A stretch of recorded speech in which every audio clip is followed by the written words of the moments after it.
Okay, this is a bunch of instructional stuff that's going to help all of you guys out, and it's a sort of a, running through it. You're going to run through a bunch of stuff, but one of the things here, what you got to do is recognize the fact that you can get bogged down in, like, let's, for example, like on these right here, when I was working at the dealership, I would see lots of Tauruses in this particular vintage here that the fuel pumps would be bad. Now, when they first started making putting electric fuel pumps widely and, high pressure electric fuel pumps in cars, they didn't put lubricants in the gasoline to lubricate the pump, and so the pumps would fail because they'd wear out. Then they started putting, back in the day, if you put your hands in the gas and you waved it off, it would, your hand would get really dry. But now if you put your hand in gas and wave it around, you might notice it's all slippery. And so they did that sort of because the pumps were, were pumping the gas through, and the pump is in the bottom of that little cylindrical thing you got, and it pumps the gas. Well, this right here, this pump right here, the pump is in the bottom of that, and it pumps the gas right past all of the spinning electric motor and over the brushes and everything. It is the whole pump is wet on the inside. But the part down in the bottom, the heart of the pump is only a little tiny thing, and it's a little positive displacement pump. Anyway, the long and the short of it is they were wearing out, and so I was having to replace a lot of pumps because they would wear out. Not because they were electrically bad, but because they'd be worn out. They'd be making noise. They'd be making air. They'd cavitate. You'd have all kinds of issues with that. So I threw a fuel pump at this one. Basically and also checked, and a lot of times electrically they'd be bad, and I checked this one here electrically. It didn't have any ground coming back through it, and so I threw a pump at it. You got to make sure the inertia switch is not tripped. Throw a pump in there, and I would jack it up, put a jack stand on it, and lower the tank, and do it on the ground. I could do it real fast. It didn't take very long. This particular one smacked me around, and what happened was, after I put the pump in there, it still wouldn't start, and I still had it ground. But see this ground right here? I'll show you where that ground is on the car.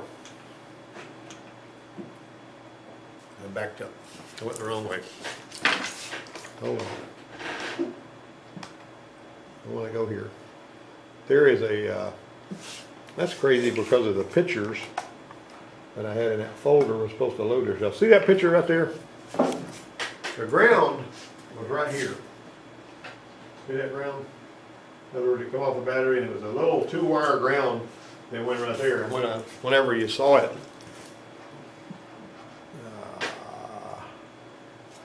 that's where it was. Okay, so that was a crazy thing, and it was chalked up. Whenever I unplugged it, it was all chalky and everything. It was a bad ground. But the fuel pump ground was being supplied through that one. It didn't, go over there. Anyway, felt really bad about that. Well, this Navigator driver had navigated with this bucking and jerking check engine light on. I've been driving it for a while like that. You ever drive one that was giving it trouble? Let's keep on driving it and try to work around it. I heard Click and Clack, the Tappet brothers, talking one time about this woman that had kept some water with her because in her Volvo or whatever she was driving, sometimes when it wouldn't start, she'd have to pour water in the ignition key and then it would start. So she kept some water in there with her, and she'd always pour water in there when it would start. But it's really amazing what people will do to work around something like that. And also, have you ever noticed that the only guy that can really start the lawnmower good, if it's an old lawnmower, is the guy that uses it to cut his grass every time? He knows just what to do, just how to set the choke, just how to pull it. You pull it once, it'll die. You set this, you pull it again, it fires up. When somebody else will try to start it, they'll just pull it, their tongue hangs out like a tie. You know what I mean? All right, so anyway, this person here is driving around on this thing. It's actually a welding instructor's son. We felt it jump. We got some cam sensor codes and scope patterns, and this is what our trace looked like. We got the cam sensor. This is the crank sensor. And these are the two cam sensors. You got a cam sensor on each head, right? And they're supposed to look like this. See how these are perfectly lined up down there? And these right here weren't lined up. They were basically out of line with each other. That tells you got timing chain issues, which is not so terribly uncommon on these engines. And where we went with that was the picoscope pattern of two cam sensor to crank sensor. The number one bank's camshaft. The number one bank's the one on the passenger side on a Ford. Remember, on a Chevrolet, the number one cylinder is on the driver's side front, and that's bank 1. And on a Ford, the passenger side front is number 1, and that's the bank 1. So if you're looking at oxygen sensors, HO2S11 on a Chevy is on which side? based on what I just told you, driver's side. HO2S11 on the passenger side on a Ford. So it's bank one and oxygen sensor one's always gonna be on the same side, but they're gonna be on opposite sides on the Chevy versus the Ford. Because the farther it's cylinder forward on the crankshaft is what cylinder number one. And it just so happens that one goes up this way on the Chevy and that way on the Ford. Also on the Ford it counts 1, 2, 3, 4 and then 5, 6, 7, 8. And on the Chevy it goes 1, 2, 3, 4, 5, 6, 7, 8. So keep that in mind too. All right, we bumped it over to on the three-prong side of the three-prong side, and I'll show you that in a minute. Was lined up with the hole and looked to see if this little L symbol on that gear was out of line, if it was out of phase. You know, it wasn't the phaser that was doing it, but there was a problem. All right, now if you're not replacing the timing chain, but you are replacing the phasers, you're going to get this little wedge. Back in the day when I worked at the Mazda dealership, we had a piece of wood that we made that we stick down in there. And what you're going to do is you're going to ram it down in there and you're going to keep the timing chain tensioner from ratcheting its way out, because if that happens, you got to pull the whole front off the motor. But you can replace those phasers without actually having to pull everything else off. And this is, you know, the system here's got somebody got paint on there. But you got 2 on that side, 3 on that side. These actually go wheeling past that chem sensor and give you that pattern we were showing you earlier. All right, and see how you do that? You're gonna, there's your tensioner right there, and that tensioner is pushing against this slide. And when you shove that thing down in there and it wedges in between that this is stiff, chain can't move. This is stiff right here, being pushing on the chain. You push that down so that that keeps it where it's supposed to be, and you can actually change out that tensioner without having to worry about fooling with all this stuff down here, as long as there's no problem down here.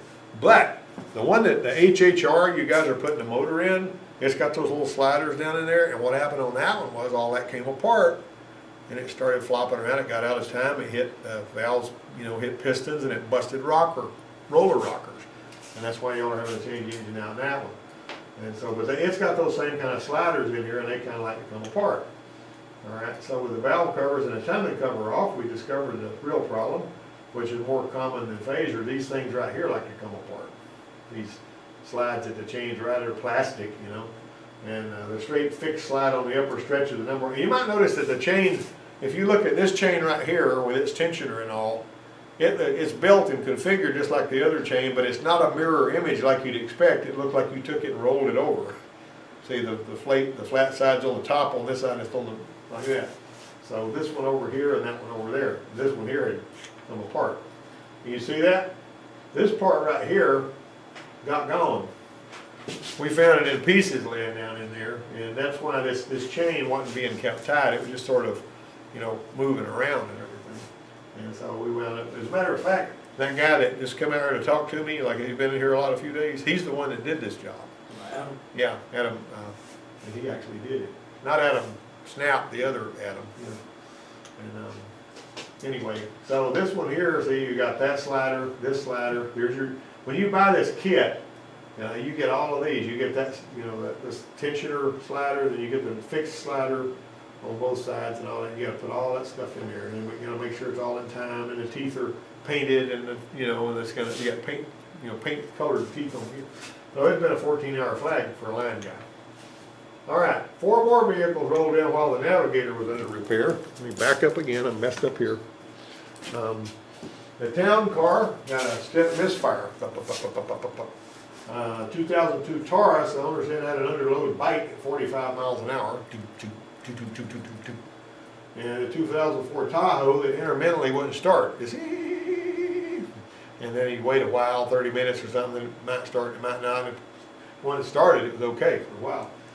2001 F-150 with electrical gremlin. Instrument clusters remaining illuminated with the key off, fluttering odometer segments, dead battery after sitting overnight, all kinds of crap going on with that one there.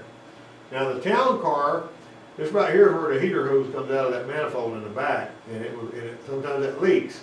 And you see where that water been going in there, it goes right into that spark plug well in number 4. That's what she had that. So it's loaded with coolant, and that led us to look at the heater hose fitting around above it. You can't change this fitting out. It's actually made into the manifold. Now if you were going to be a real knothead, you might be able to pull that thing out of there and tap it with half-inch pipe thread or something to put something in there, you know, but we put a manifold on that one. And it's a pressed-in thing. Well, it got an intake manifold, some plugs, and a coil. Took care of that. Now the Taurus wasn't so cut and dried. They said whenever I was talking to a customer, and they don't always give you all the information you need, 45-mile-an-hour irregular misfire, you know, where it was biting. You know, boop, boop, boop. Anytime you feel that sharp bite, boop, boop, boop, boop, you know, where it's coming and going like that, runs good, and it bites, that's an ignition misfire. It'll be a plug, it'll be a coil, it'll be a leaking spark or something like that. Well, I fired it up, driving to service bay the next day. It was surging really bad, just barely would run, and it wouldn't even hardly pull off in any gear when it was cold, so why didn't he mention that? I mean, to me, that was a worse problem than that misfire bite, right? What do you need for go for a test drive? This had to be straightened out first. All right, so I've got some scan tool pin sifting. I didn't really help very much, but I unplugged the mass airflow sensor and it ran a whole lot better. And a lot of times when you unplug the mass airflow sensor, see, it defaults and it starts getting information from the TP sensor. And, you know, some of them actually got a map sensor on them too. But it'll actually start pulling data from other places, and it'll run you know, written algorithms. And so it just leaves the map out of the loop and starts using other things, so it'll get you home. And if you ever see one that you're driving, if you get about to a certain place in the throttle and just won't go any faster, there's nothing wrong at all with getting out there. Of course, you got to, you know, gather your data and pull codes and stuff. If you have an in-range failure of a mass airflow sensor, it won't throw you a code every time. So if you unplug the mass airflow sensor and it runs like a race car, I've seen mass airflow sensors that could only read about half of what they're supposed to read. They get up to about 2.5 volts if you're reading voltage or whatever, and then just stop going up. And then the engine says, well, this is all the air we got. No matter where the throttle is, this is all I'm going to give it. So anyway, you actually replace the mass airflow. Now on this kind right here, mass airflow sensor, it's got a hot wire and a cold wire. The cold wire is basically its basis for some comparison. Because what it wants to do is it wants to keep the hot wire 300 degrees Celsius hotter than the cold wire, and it measures how much amps it takes to do that. If they get this crud on them, see that crud on those wires? That's basically a little tiny piece of nylon or something, I don't know what it's made out of. And it's got platinum wire wrapped around it on both of these. And if somebody's been running an air filter, it's got holes in it, it's going to let a bunch of crud go through there, and it's going to coat that little old hot and cold wire. And I've actually washed the mass airflow sensor off with some of that mass airflow sensor cleaner and put it back down there, and it would go. Me and Donnie were working together. When Donnie would run into something like this, what he would always do is he'd always want to look and check it. And like, for example, if he got a throttle position sensor code, you know, if I got a throttle position sensor code, I'd go up on my voltmeter, I'd go up, if I saw it drop out once, I said, yep, bad TP sensor, I'd throw one on there and drive it, and everything's fine, I put it outside. Well, he wasn't like me. He had to have more input before he, you know, I tend to make a snap judgment sometimes misfire like that, but usually you get done quicker. And if you can, I found really good evidence by what you think. So Donnie, what he would do is that if he saw it fall out, that wasn't good enough. He'd jiggle the wires, he'd mess with it, he'd work with it again. He'd spend another 30 minutes after I've already put a sensor on it. But he wanted to make doggone sure. You see, nothing wrong with that. That's what you think. All right, cleaning the mass airflow sensor might be in order, but we're going to put a mass airflow from the reman. By the way, they're wanting the core back on those now because they rebuilt them. All right, the mass airflow was dirty because of the used up air filter. It wasn't clogged, but it had been compromised. It had holes in it. Also, if you ever went to check the air filter and found that rubber seal around the outside, it was kind of crummy and cheap, and it would fall in there and let air go past the filter. You know, it's like a sorry filter, you know what I'm talking about? If you see one of those, it needs to be replaced, even if it ain't dirty, because it's let dirt in there. Fuel filter was something else we decided to check, which is just wise. A lot of people don't think nothing about a fuel filter, and so a lot of times when you got one, they say, there's a good idea to pull the fuel filter out. I get one of these, you know, the plastic drink that you get from your Hardee's that you've drank up and it's an empty bottle. I like it because it's the white jug. So I blow backwards through that filter, and whatever comes out of it, you know, you can show your customer, look at all this crud in your fuel filter, you know. Also, that fuel filter is supposed to blow through it like a drinking straw. And if you're blowing backwards through it, you're going whoop, and you can't hardly get no air through it, there you go. So anyway, you'd be surprised how many times you'll find a stopped up fuel filter on one. Stopped up fuel filter won't typically make it hard to start. You know, it typically won't make it misfire like a, you know, spark plug bite, but it'll make it lose power when you're trying to pass a car or go up a hill. That's what you're looking for on that. All right, so the 2000 Taurus, we hooked up the IDS, and we wound up getting this right here. This was what the IDS power balance screen looks like, and it was dropping out on that one right there. And I found original concern. He had cracked the #1 spark plug. Of course, #1 was over here on that one. I just gave you a representative screen. He cracked the #1 spark plug, and we replaced that, and the bike was gone. Got rid of his bike, got rid of his bad running problem, ran like a sewing machine went left. Now this one here was another new frontier. More interesting than the Taurus, a little trickier. And I had never, they bring it in, you try to duplicate the concern. One of the things you're supposed to do is verify the concern, spin it, you know, and boom, fire up every time. It'd fire up every time. And so we changed the oil, replaced the air and fuel filters, because that hadn't been done in a long time. The fuel filter was so old, it was rattling when we shook it. You shake the fuel filter, you get it rattling, you know. That thing started to get little in there, and it probably ain't filtering anything. Nick, what you walking around out there for? I was looking for Gone it all. All right. You're 3 days late. All right. Now, this Tahoe failed to start. When I was talking to the lady on the phone, somebody tried to start it, and it would go, spin. Been starting just fine up until now. Well, pulled one of the plugs out, they were wet. Think about this, it's been starting just fine, now all of a sudden it's got wet plug. Could be a result of fuel calculations due to an erroneous fuel composition sensor signal. What's a fuel composition sensor? The fuel composition sensor is, let me see that thing right there. That thing I got my laser pointed at, right there. That is the fuel composition sensor that came off of that vehicle. Do you know how much a fuel composition sensor for a 2004 Tahoe costs? This thing here? It's basically telling the engine controller how much of the fuel is alcohol, so it'll know what to do with the air-fuel mixture. And it's mounted in there, the fuel lines are going through it. If you buy one of these at your Chevy dealer, it's $700. This thing ain't cheap. You get where I'm going? So you don't want to just say, hey babe, I think it's a fuel composition. I think we'll snag one from the Chevy dealer and pop it on there right quick and see if that's it, you know. This is where you better do the Donnie thing and make darn sure that you got something wrong with this thing. All right, so scan tool showed the fuel alcohol level was at 45%. All right, you got that? E85, if somebody's putting E85 in there, you're liable to have anything up to 85% alcohol in the fuel, right? That's what E85 is all about. Some people put that in a car that's not flex fuel, and it makes it run crappy. That's why in our Engine Performance 1 class, I show you guys how to measure and see how much alcohol is in the fuel. You remember that worksheet? All right. A call to the customer confirmed that her son that drove it never used E85, even though it was a flex fuel vehicle. Now, a flex fuel vehicle is pretty cool to have because flex fuel has got better injectors, better fuel tank, better fuel pump. It's just a better fuel system as far as the quality of it. And you can run regular gas in it all you want.